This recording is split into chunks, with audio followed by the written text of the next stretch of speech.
పిల్లలకి స్కూల్ పాఠశాల అయితే పేరెంట్స్కి స్కూల్ పేరెంట్స్ శాల. నమస్తే సుధీర్ గారు. నమస్తే మ్యామ్. నమస్తే అండి. సుధీర్ గారు, ఈ మధ్య పిల్లలతో మాట్లాడుతూ ఉంటే ఎక్కువ నెంబర్ ఆఫ్ ఇష్యూస్ ఏంటి అంటే, నాకు పెళ్ళొద్దు, ఆ రిలేషనే వద్దు, ఇప్పుడు ప్రశాంతంగా ఉన్నాం, ఇప్పుడు చాలా హ్యాపీగా ఉన్నాం, పెళ్ళి అసలు ఎందుకు అవసరమా, ఇదే క్వశ్చన్ వింటున్నామండి. అసలు పెళ్ళే లేకపోతే నెక్స్ట్ జనరేషన్ కానీ రిలేషన్స్ కానీ, సరే జనరేషన్ అంటే మనం మాట్లాడకూడదు అనుకోండి, రిలేషన్స్ ఎట్లా కొనసాగుతాయి? అసలు పెళ్లి మీద ఇంత విరక్తి రావడానికి ఎంతమంది పేరెంట్స్ తెలుసా సుధీర్ గారు? మా పిల్లలు పెళ్ళొద్దన్న కౌన్సిలింగ్ వస్తున్నారండి, ఆడపిల్లలు అదే మాట, మగపిల్లలు అదే మాట. ఎందుకండి పెళ్లి అంటే ఎందుకు భయపడిపోతున్నారు? దీనికి కారణం నేను చెప్తే మీరు నన్ను తిట్టుకోకుండా వాళ్ళు ట్రోల్ చేయనంటే కారణం చెప్తాను. డెఫినెట్ గా అండి. ఎందుకంటే అది పేరెంట్సే కారణం.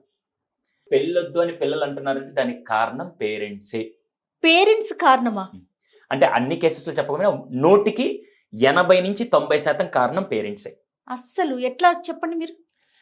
మ్యామ్, మామూలుగా పెళ్లికి ముందు ఒక అబ్బాయిని అబ్బాయి అని అంటారు, అమ్మాయిని అమ్మాయి అంటారు. పెళ్ళి అయిన తర్వాత వాళ్ళిద్దరిని ఏమంటారు? భార్యాభర్తలు. భార్యాభర్త. అప్పుడు వాళ్ళిద్దరు ప్రేమించుకోవడం మొదలు పెడతారు, అంతా బాగానే ఉంటుంది. ఒక్కసారి పిల్లలు పుట్టాక వాళ్ళకి ప్రమోషన్ ఏమొస్తుంది? తల్లిదండ్రులు. అవునా? ప్రతి ఒక్కరు ఎక్స్పెక్ట్ చేసేది అదే కదండి. ఎంతమంది పెళ్ళయ్యాక భార్యాభర్తల నుంచి అమ్మా నాన్నకు ప్రమోషన్ వచ్చాక ఎంతమంది పిల్లల ముందు అమ్మా నాన్నగా బ్రతుకుతున్నారా, భార్యాభర్తలుగా వాళ్ళకి ఎగ్జాంపుల్ ఇస్తున్నారా? మళ్ళీ చెప్తాను, చాలా చిక్కుముడి వేశారు ఒక్కసారి. మ్యామ్, పెళ్ళయ్యాక భార్యాభర్తలుగా ఉంటూ పిల్లలు పుట్టాక అమ్మా నాన్న ప్రమోషన్ రాగానే ఒక్కసారి పిల్లలు పుట్టాక ఇంకా మా బ్రతుకు ఏమీ లేదు, మాకు మొత్తం పిల్లలే, ఇంకా వాళ్ళు ఏ స్కూలు ఏ కాలేజు ఏం చదువుతున్నారు ఏం పెట్టాలి ఇది తప్ప.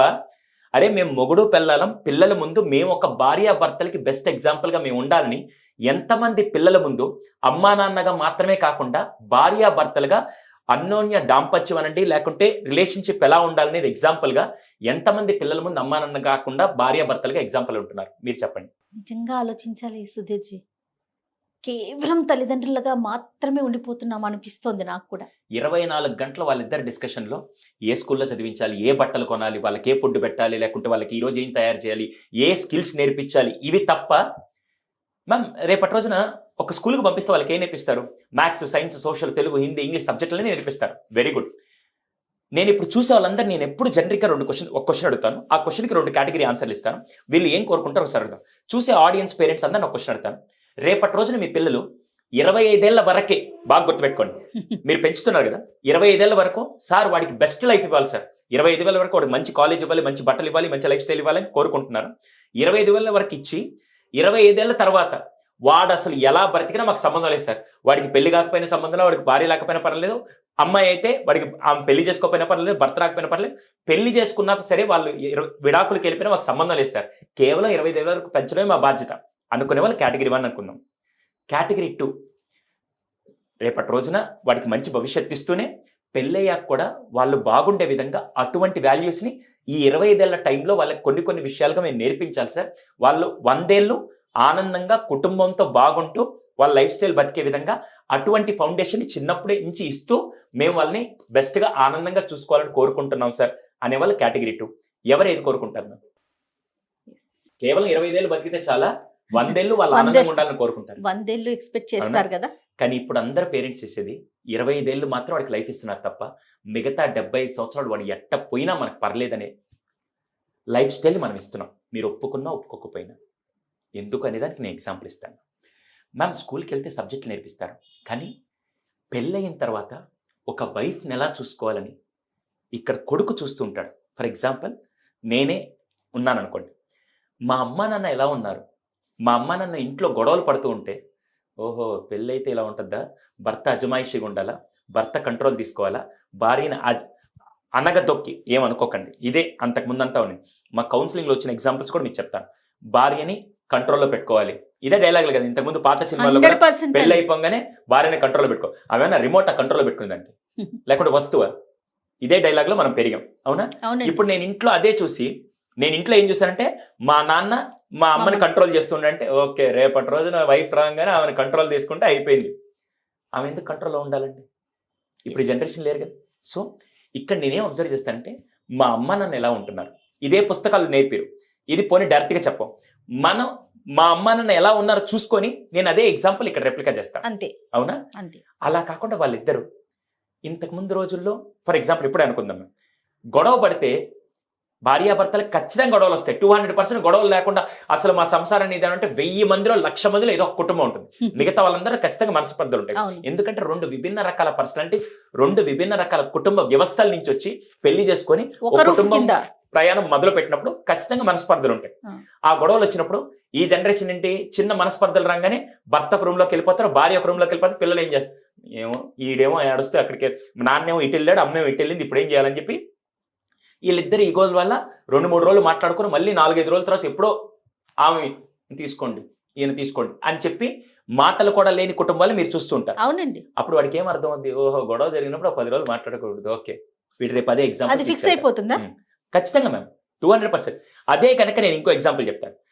మనస్పర్ధలు వస్తాయి, చిన్న ఆర్గ్యుమెంట్ జరుగుతుంది, పిల్లల ముందు ఆర్గ్యుమెంట్ చేసుకోవద్దని మేము చెప్పట్లేదు, కొన్నిసార్లు ఆర్గ్యుమెంట్ జరగనివ్వండి, జరిగిన తర్వాత సాయంత్రానికి కూర్చొని సారీ ఇందాక నేను పొరపాటున అన్నాను ఏమనుకోబాకంటే ఆవిడ కూడా సర్దుకొని ఓకేలే ఇదేదో జరిగింది కానీ అని చెప్పి మళ్ళీ ఇద్దరు మాట్లాడుకుంటూ ఉంటే వాడికి ఏం ఎగ్జాంపుల్ వస్తుంది తెలుసా, ఓకే చిన్న చిన్న మిస్అండర్స్టాండింగ్స్ వస్తాయి, సాయంత్రానికల్లా కూర్చొని డిస్కస్ చేసుకొని రాత్రికి మళ్ళీ సార్ట్ అవుట్ చేసుకోవాలి అనే ఎగ్జాంపుల్ ఏ సిలబస్ లో నేర్పారు, అమ్మా నన్ను ఇంట్లో నేర్పియాలి, జీవితమే నేర్పిస్తుంది. అంతే కదండి. అంతే. సో ఫస్ట్ ఇది మిస్ అవుతున్నాం. భార్యని ఎలా చూసుకోవాలో భర్త చూసుకుంటూ ఉంటే అది ఆటోమేటిక్గా కొడుకు కూతురు నేర్చుకుంటాను. ఎంతసేపటికి వీళ్ళకి ఇంటికి రాగానే భర్త వచ్చి నీకు ఇది కూడా చేయడం తెలీదా, నీకు ఆ మాత్రం పిల్లల్ని చూసుకోవడం తెలీదా, ఇదే నువ్వు చేసే పని, నేను వెళ్ళి పని చేసుకొని వస్తాను అని చెప్పి ఎప్పుడైతే అజమాయిషిగా చేస్తూ ఉంటాం వాడు చూసి ఓకే రేపటి రోజున నేను బయట వెళ్ళి చూసుకోవాలి, ఇంట్లో వైఫ్ అంతా చూసుకోవాలి అని చెప్పి అదే ఎగ్జాంపుల్ వస్తుంది.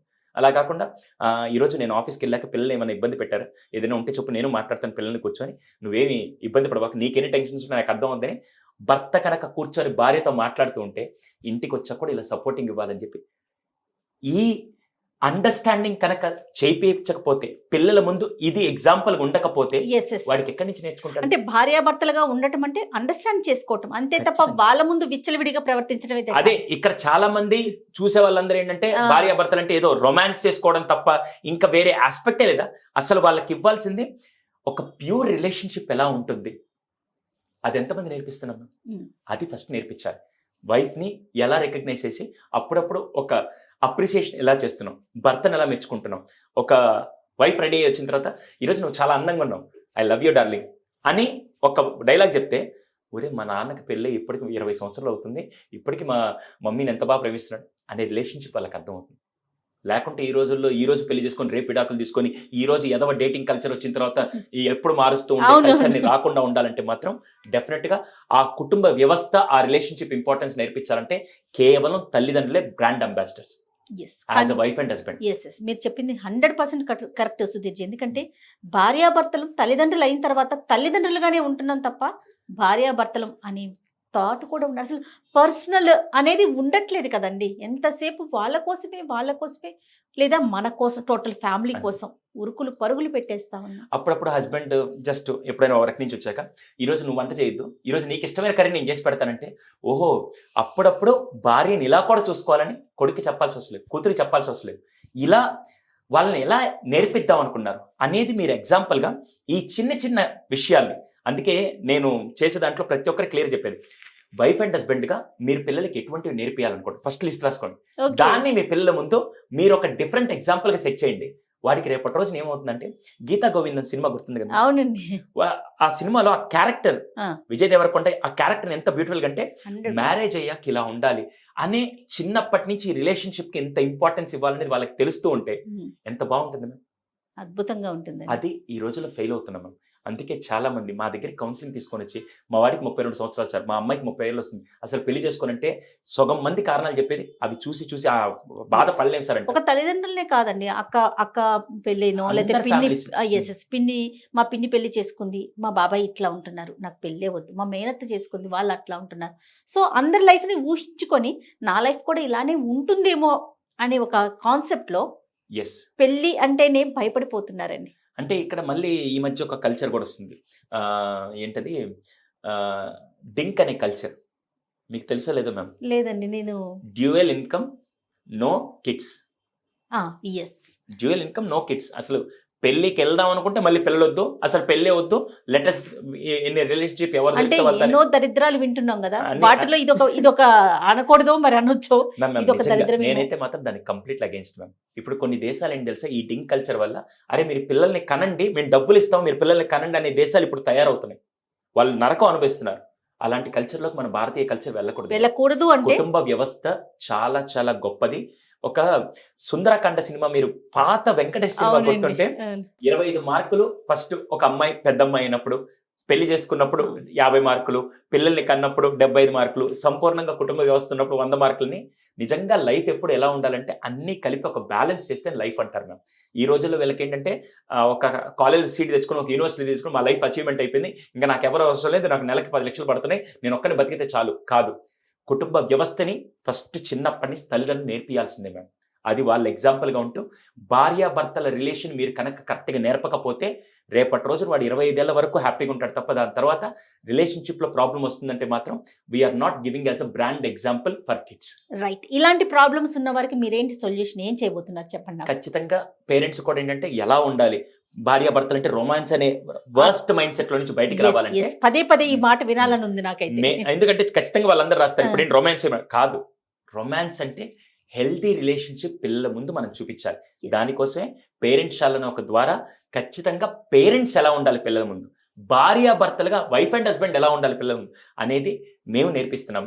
అది పూర్తిగా ఏ స్కూల్ నేర్పంది ఖచ్చితంగా తల్లిదండ్రులు తెలుసుకోవాల్సింది. పేరెంట్శాల పేరెంట్శాల. పేరు కూడా చాలా బాగుందండి. మేము వినూత్నంగా ఆలోచించి పిల్లలకి స్కూల్ ఉన్నట్టే, పిల్లలకి పాఠశాల ఉన్నట్టే పేరెంట్స్ కూడా ఒక పాఠశాల ఉండాలని పేరెంట్స్ స్టార్ట్ చేసి వెరీ దాని గుడ్. ద్వారా వైఫ్ అండ్ హస్బెండ్ గా పిల్లలకి ఎటువంటి వాల్యూస్ నేర్పించాలి, మదర్ అండ్ ఫాదర్ గా మాత్రమే కాదు, అవన్నీ Wife and దాంట్లో husband. తెలియజేయడం జరుగుతుంది. ఈ స్క్రీన్ మీద ఉండే నెంబర్కి కాల్ చేస్తే పూర్తి వివరాలు వాళ్ళకి తెలియజేస్తాం మ్యామ్.